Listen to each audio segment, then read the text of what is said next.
के योगा करिए। कि बाबा रामदेव को आप जानते होंगे? कौन बाबा रामदेव?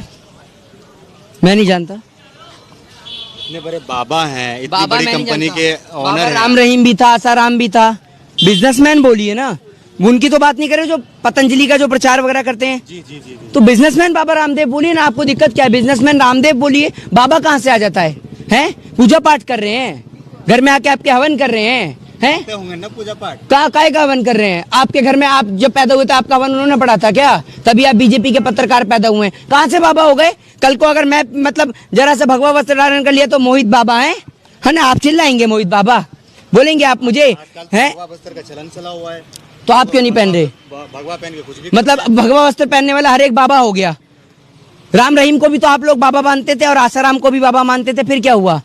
आज बाबा रामदेव, बाबा नहीं, sorry, I am sorry, businessman Ramdev ने जो बयान दिया था कि एलोपैथ को लेकर, और डॉक्टर्स का कहना है कि जब बिजनेसमैन रामदेव, देखिए मेरे को भी आदत हो गई है, बिजनेसमैन रामदेव के कुछ बॉडी के पैरामीटर्स काम नहीं कर रहे तो उनको एलोपैथ की शरण में जाना पड़ा। और ये वही लाला रामदेव है, यही बिजनेसमैन ठग रामदेव है जो रामलीला मैदान से सलवार और कमीज पहन के भागा था। ठीक है, ये वो है जो रामलीला मैदान पे धरना दिया था, जिसने ऑक्सीजन को लेकर बयान दिया था। इनके खिलाफ कानूनन कार्रवाई होनी चाहिए। क्या लगता है कि जो बाबा रामदेव के जो जितने भी प्रोडक्ट, पहले आप बिजनेसमैन रामदेव बोलिए। नहीं, क्या नहीं, उनका जो नाम है, हम क्या नाम है बोलेंगे ना, उनका नाम, एक मिनट, उनके बायोडाटा में लिखा है, बायोडाटा में लिखा है उनके, जिससे दुनिया जानती है। क्यों बिजनेसमैन रामदेव के नाम से कोई नहीं जानता? आप कह रहे हैं ना, हमें मैं नहीं, सब जानते हैं, सब जानते हैं। तो आप अपने मन से क्यों कह रहे हैं? उनके बायोडाटा में लिखा है, उनको जिस नाम से दुनिया, बायोडाटा में लिखा है, उनको जिस नाम से दुनिया जानती है, हम वही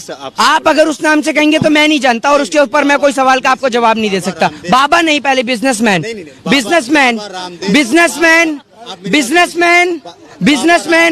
बाबा राम। शुक्रिया। आज की डिबेट यहीं समाप्त होती है। नहीं, आप बिजनेसमैन से करिएगा तो प्लीज पूरा देश जानना चाहिए ना। बिजनेसमैन बोलने में आपको आपत्ति क्या है? वो तो अपने, आपको आपत्ति क्या है? वो तो सबको पता है कि बाबा रामदेव बहुत बड़ा बिजनेस कर रहे हैं। तो सबको पता है तो आप बोलिए ना। आप डरते हैं पत्रकार इस देश के।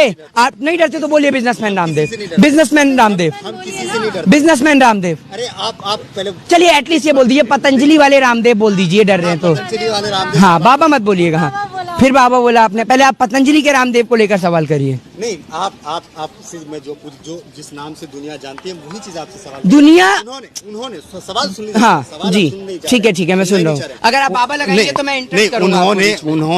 उन्होंने जो है क्या नाम है, पहले एलोपैथिक को जो है बकवास बताया था, लेकिन अब उनको एलोपैथिक की जो है शरण लेनी पड़ रही है, तो आप उसमें क्या कहना चाहेंगे? ये वो हैं बिजनेसमैन रामदेव। देखिए आपके चक्कर में मैं भी बार बार कंफ्यूज हो रहा हूँ। ये बिजनेसमैन रामदेव वो हैं कि जब इनकी तबीयत जब इनकी तबीयत खराब होती है तब ये मैक्स भागते हैं, अपोलो भागते हैं, एम्स भागते हैं। ठीक है, और पूरी दुनिया को दिखाएंगे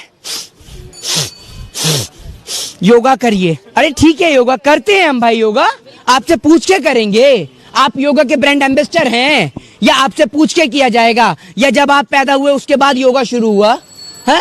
आपसे पूछ के योगा शुरू होगा, जब मन करेगा तब करेंगे। लेकिन आप कौन होते हैं लोगों को बताने वाले? डॉक्टर्स अपनी जान दे रहे हैं लोगों को बचाने के लिए। आप ऑक्सीजन को लेकर मजाक उड़ाते हैं कि आप ऑक्सीजन ऐसे लीजिए। आप होते कौन है? आप एक बात है, आप देश के सलाहकार हैं, आप सलाहकार हैं लोगों के। आपको प्राइवेट सलाह देने के लिए लोगों ने रखा है कि आप जब मर्जी आएंगे टेलीविजन पे और मुफ्त की सलाह देकर चले जाएंगे। हैं? आपने एक फ्री में पतंजलि का आटे का कट्टा बांटा, दिखा कहीं बाबा रामदेव आपको? बिजनेसमैन रामदेव कहीं भी आपको एक आटे का कट्टा बांटते हुए, कोई एक नमक की थैली बांटते हुए? कहता है लाखों वर्ष पुराना हिमालय की गोद से खोज के लाया हुआ नमक। जैसे अगर लाला रामदेव वहां नहीं पहुंचता हिमालय पे तो नमक वहीं एक्सपायर हो जाता, और नमक के नीचे एक्सपायरी डेट दे रखी होती है। क्या पागल बनाते हैं आप देश की जनता को? हैं? लोग तो इस चीज को मानते नहीं, लाखों वर्ष से लोग जो है पतंजलि का प्रोडक्ट इस्तेमाल भी करते हैं। आप एक बात मुझे बताइए, कौन लोग करते हैं? बड़ी बिजनेस में उनका पहुंचता है। कौन लोग करते हैं? हमारे देश की आप करते हैं? नहीं, हम नहीं करते। क्यों? आप लोगों में नहीं आते? आप देशवासियों में नहीं आते? अगर लोग अगर उनका प्रोडक्ट इस्तेमाल नहीं करते हैं तो इतनी बड़ी बिजनेस उनकी नहीं होती। आप देशवासियों में नहीं आते? मैं तो नहीं करता यूज। आप पतंजलि का गौमूत्र पीते हैं क्या? नहीं, मैं नहीं करता, कोई प्रोडक्ट नहीं यूज करता मैं पतंजलि का। आप, मुझे लगता है पतंजलि का गौमूत्र पीते हैं तभी आपकी जो जबान है एकदम साफ है। समझ रहे हैं? आप पीते हैं क्या पतंजलि का गौमूत्र? और वैसे भी उसमें साध्वी प्रज्ञा ठाकुर ने बोला भी है कि गौमूत्र पीने वालों को कोरोना नहीं होता। तो आप पीते हैं क्या गौमूत्र? उनके टीम में तकरीबन 76 लोग कोविड पॉजिटिव निकले। हाँ, तो उनको पिलाया नहीं गया होगा ना, पिलाया जा रहा लाइन से, और इसीलिए आपको भी पिलाया जाएगा ताकि आप कोरोना पेशेंट ना हो। आप पीना पसंद करेंगे? पीना हाँ कर रहे हैं, पीना पसंद करेंगे? मैं नहीं कर रहा ना। नहीं, आप पीना, आपने भारतीय जनता पार्टी के जितने भी लीडर हैं वो तरह तरह के बयान देते रहते हैं। खास करके कोविड के ऊपर अगर हम बात करें तो कोई कहता है गौमूत्र पियो, कोई मास्क के ऊपर अगर हम बात करें कोई कहता है कि मास्क अगर लगाएंगे तो फिर पार्लर कैसे चलेगा। हाँ, मास्क लगाने से उनकी पर्सनैलिटी खराब हो जाती है ना, मास्क लगाने से उनकी पर्सनैलिटी खराब हो जाती है। अपने आप को वो अमरीश पुरी समझ रहे हैं, आमिर खान समझ रहे हैं ना, है ना। वो प्रधानमंत्री अपने आप को सलमान खान समझता है, बिना मास्क के रोड होकर दिखा देगा। उसको इतनी फिक्र होती हिंदुओं की तो हिंदुओं को दफनाया नहीं जाता, उनका अंतिम संस्कार किया जाता। शर्म नहीं आती होगी आपको? और इस पे एक बार भी आप लेकर नहीं पूछते और मुंह ऐसा बना लेंगे जैसे पता नहीं क्या आपसे पूछ लिया। नहीं, प्रधानमंत्री मोदी अगर कुछ भी करते हैं तो आप लोग उसका विरोध करते हैं। हाँ। आपने ये कहा कि प्रधानमंत्री जो मोदी जो है देश की फिक्र नहीं करते हैं। अभी जो आप हालिया में देखा होगा कि एक मीटिंग के दौरान प्रधानमंत्री मोदी अपने देश की जो जनता उसकी चिंता में रोए भी थे। हाँ, एक बात मुझे बताइए, एक पिता अगर वो स्कूल की फीस ना भरे तो क्या रोने से काम चल जाएगा? बताइए, बेटी की स्कूल की फीस ना भरे तो रोने से काम चल जाएगा? मतलब निकम्मा है, लापरवाह है, सब कुछ बेच डालने वाला है, बेचू है, रंगा बिल्ला प्रॉपर्टी डीलर है, देश को बेड़ा गर्क करने वाला है, और रो के दिखा दे तो सारी गलती माफ। हाँ, कहाँ से पढ़ के आए हो आप? आज आपका स्कूल जानूंगा मैं वो सवाल मैं एक चीज पूछ रहा हूँ। क्या मैं अगर प्रधानमंत्री मोदी रोते तो इससे आपको आपत्ति क्या है? अभी आपने देखा होगा कि राकेश टिकैत भी रोए थे किसान आंदोलन में गाजीपुर बॉर्डर पे। तो किसानों की आप एक बार बताइए, एक मिनट आप एक बार नहीं एक मिनट, प्रधानमंत्री किसान किस पहले बताइए मुझे, पहले मुझे आप ये बताइए, करने के लिए रो रहे हैं, सिर्फ सिंपैथी है। अगर दिल में हमदर्दी होती तो किसान इस देश का है, या ये बताइए कि किसान देश के अंदर नहीं आता? तो इतने सारे किसान मरे, 400 से ज्यादा किसान शहीद हुए, प्रधानमंत्री की आंख से एक आंसू टपका? बताइए, अपनी बूढ़ी माँ को नोटबंदी की कतार में लगाया, प्रधानमंत्री का दिल पसीजा। योगी आदित्यनाथ जी अपने पिताजी के अंतिम संस्कार में नहीं गए, क्या उनका दिल पसीजा? जिन लोगों का दिल अपने घर और परिवार को लेकर नहीं पसीजा, वो आपके और हमारे लिए क्या सहानुभूति, क्या हमदर्दी अपने दिल में रखेंगे?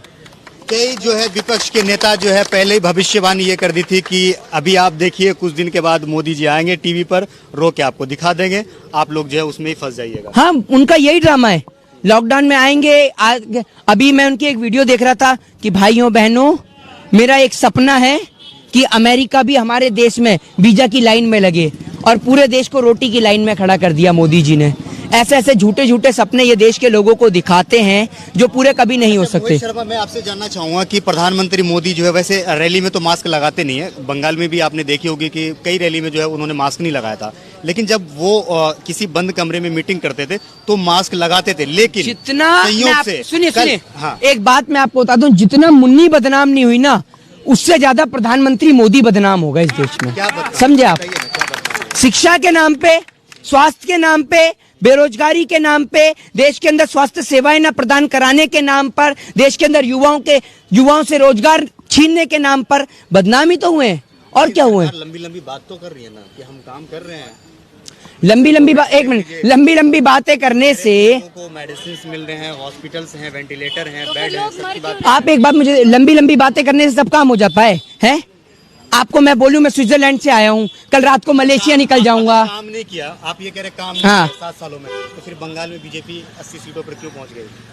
वो सबको पता है कि कैसे पहुंची और कैसे नहीं पहुंची है। सत्ता नहीं बनी ना, सत्ता बनी नहीं बनी, इतने सीटों पे जीत हुई है ना, हम उसकी बात कर रहे हैं। बात सुनिए, अभी भी देश में, अभी भी मैं आपसे कहता हूँ 45% जनता ऐसी है जो अभी भी नहीं समझ रही है, लेकिन जिनके घरों से चिताएं उठ रही हैं, जिन्हों के घर से जनाजा उठ रहा है, वो लोग अब समझ रहे हैं, चाहे वो हिंदू हो, मुस्लिम हो, सिख हो, ईसाई हो। आप एक बात बताइए, क्या आप इस देश के अंदर हिंदू मुस्लिम के नाम के दंगे को समर्थन देते हैं? बिल्कुल नहीं। तो आप बीजेपी को कैसे समर्थन कर सकते हैं? तो आपको क्या लगता है भारतीय जनता पार्टी दंगे करवाती है?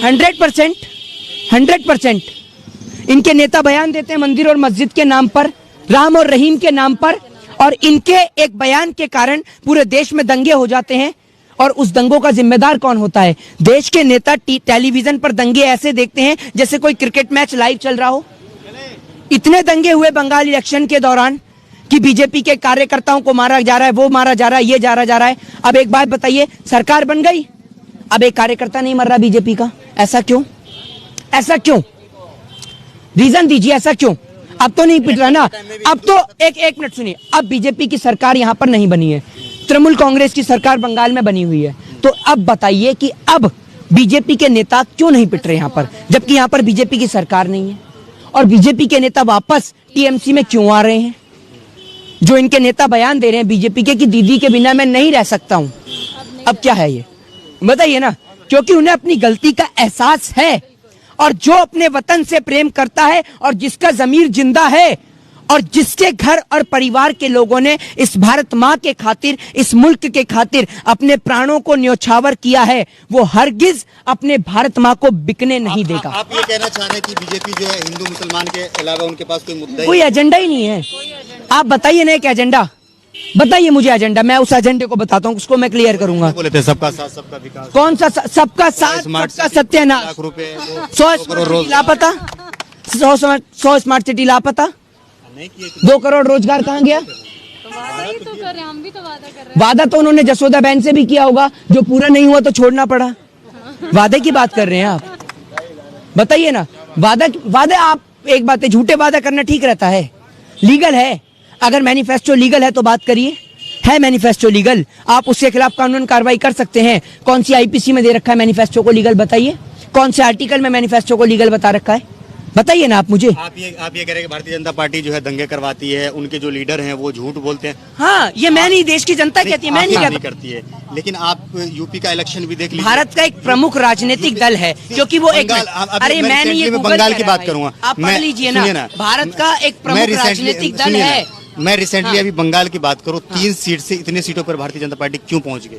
आप पंजाब की बात नहीं करेंगे, पंजाब की बात नहीं करेंगे, पंजाब में इनका मुंडन साफ हो गया, उसकी बात नहीं करेंगे। जनता आखिर अगर नाराज होती, हाँ, तो क्या भारतीय जनता पार्टी इतनी सीटों पर जीत पाती? आप ये देखिए कि तृणमूल कांग्रेस 200 प्लस सीट लेके आई, पहले से अच्छा परफॉर्मेंस दिया है उसने, पहले से अच्छा परफॉर्मेंस दिया है। और आपने जो पंजाब में हालत हुआ वो नहीं पूछेंगे आप? बंगाल में किसका नुकसान हुआ? बंगाल में किसी का भी नुकसान हुआ हो, बीजेपी का तो फायदा कुछ नहीं हुआ यहाँ। बीजेपी ने सरकार बनाई, यहाँ पर बीजेपी ने सरकार बनाई, और वो वोट भी मिला है सिर्फ हिंदुओं के कंधों पर, उनकी लाशों पर पैर रखकर जो राजनीति करी है ना, उसके नाम पर। लेकिन लोगों ने देखा कि जिस तरीके से लोगों ने हिंदू मुस्लिम के नाम पर नहीं, हिंदुस्तानियों के नाम पर आगे आकर मुस्लिम भाइयों ने हिंदुओं का अंतिम संस्कार किया, लकड़ियां लाके उनका अंतिम संस्कार किया, और आत्मनिर्भर भारत की आड़ में एक पिता और एक बेटा अपने पिता को कंधे पर उनकी लाश को डालकर लेकर जा रहा है। तो मोदी जी, ऐसा आत्मनिर्भर भारत हमें नहीं चाहिए। जय हिंद, जय भारत, वंदे मातरम। बहुत बहुत शुक्रिया। तो मेरे साथ यहाँ पे मोहित शर्मा जुड़े थे, कई मुद्दों पर बातचीत करने के लिए। हमने खास करके बाबा रामदेव के बारे में हमने बात करने की कोशिश करी। आपको क्या लगता है इस वीडियो के नीचे कमेंट करके जरूर बताएगा। वीडियो अगर आपको अच्छा लगा तो इसे लाइक और शेयर जरूर कीजिएगा। जय हिंद, अपना ख्याल रखिए, हंसते रहिए, मुस्कुराते रहिए। किया और आत्मनिर्भर भारत की आड़ में एक पिता और एक बेटा अपने पिता को कंधे पर उनकी लाश को डालकर लेकर जा रहा है। तो मोदी जी, ऐसा आत्मनिर्भर भारत हमें नहीं चाहिए। जय हिंद, जय भारत, वंदे मातरम। बहुत बहुत शुक्रिया। तो मेरे साथ यहाँ पे मोहित शर्मा जुड़े थे, कई मुद्दों पर बातचीत करने के लिए। हमने खास करके बाबा रामदेव के बारे में हमने बात करने की कोशिश करी। आपको क्या लगता है इस वीडियो के नीचे कमेंट करके जरूर बताएगा। वीडियो अगर आपको अच्छा लगा तो इसे लाइक और शेयर जरूर कीजिएगा। जय हिंद, अपना ख्याल रखिए, हंसते रहिए, मुस्कुराते रहिए। योगा करिए। कि बाबा रामदेव को आप जानते होंगे? कौन बाबा रामदेव? मैं नहीं जानता। इतने बड़े बाबा हैं, इतनी बड़ी कंपनी के ओनर हैं। राम रहीम भी था, आसाराम भी था, बिजनेसमैन बोलिए ना, उनकी तो बात नहीं करें जो पतंजलि का जो प्रचार वगैरह करते हैं। जी। तो बिजनेसमैन बाबा रामदेव बोलिए ना आप।